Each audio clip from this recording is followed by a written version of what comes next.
Hi, it's Canon here. Welcome to Gear Talk episode 7. Today I'm going to show you a couple images taken from 4 cameras of 4 different sensor sizes and comparing their depth of field shot at the same aperture. And this is just to really do a direct comparison of what the sensor size affects the depth of field that you can achieve with the same focal length and the same aperture. So the smallest sensor that I will be using today is the 1" on the Sony RX100 MK III, and then the next one is a Micro Four Thirds sensor on the Panasonic LX100, and then on the APS-C cropped sensor camera I have a Canon T1i, which is a little bit older than the rest, and on full frame I have the Canon 5D Mark IV. So both the Panasonic LX100 and the Sony RX Mark III have similar focal range equivalents in the 35mm equivalent world. So I picked 35 millimeters as a focal range to compare with all 4 cameras because I have the lens that can get that focal range on all 4 cameras. So yeah, on both cameras they show the 35 full frame equivalent focal length, so I set it to that. And on the APS-C I use a 16-35 f2.8, and I set it to around, I think it was 22 or 23, around there.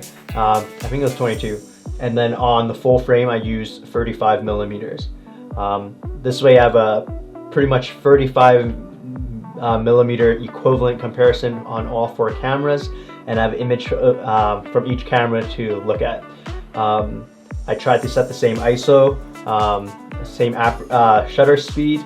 The only difference was on the T1i I had to use ISO 400, whereas all the other cameras I use ISO 320, just because I couldn't set it to ISO 320 on the T1i. But yeah, I want to show you these pictures and let you visually see the difference. And yeah, let me know what you think. I hope this is informative. This is like as clear cut as is. You can talk about bokeh all you want, but I purposely set up some fairy lights behind this Lego subject, and yeah, just to see what that blurriness looks like depending on that focal, depending on that sensor size. So yeah, I hope this video is useful to you. If you like it, like and subscribe. So first we have the Sony RX100 Mark III. It's a 1" sensor. I tried to frame it in a way that I can, with the 35mm, I will get the same shot with each camera. And the following picture is the LX100, also at f2.8 at 35mm equivalent. So right here you can see it's the Sony RX100 Mark III with the LX100, which is a Micro Four Thirds versus a 1" sensor on the Sony. Next we have the LX100, which is a Micro Four Thirds compared to an APS-C Canon T1i. The LX100 is on the left and the Canon T1i is on the right. Next, we're putting the Canon T1i next to the 5D Mark IV, and you can see the bokeh difference between these 2 photos.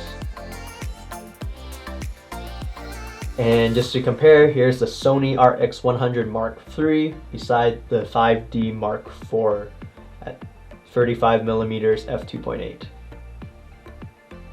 And here is the LX100 with the 5D Mark IV full frame at f2.8.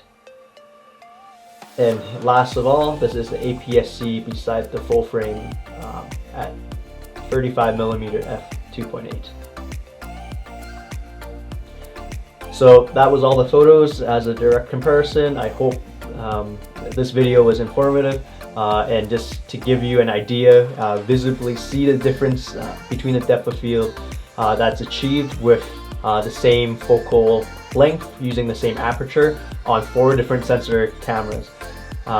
These sensor sizes are pretty common, especially the Micro Four Thirds, the APS-C, and full frame, no matter which brand you go with.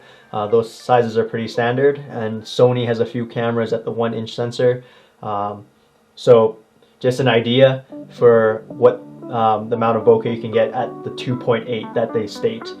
Just so you know, yeah, something to visibly compare between and look at the differences for yourself. So if this video was useful to you, hit the like and subscribe button, and I'll see you next time on Gear Talk.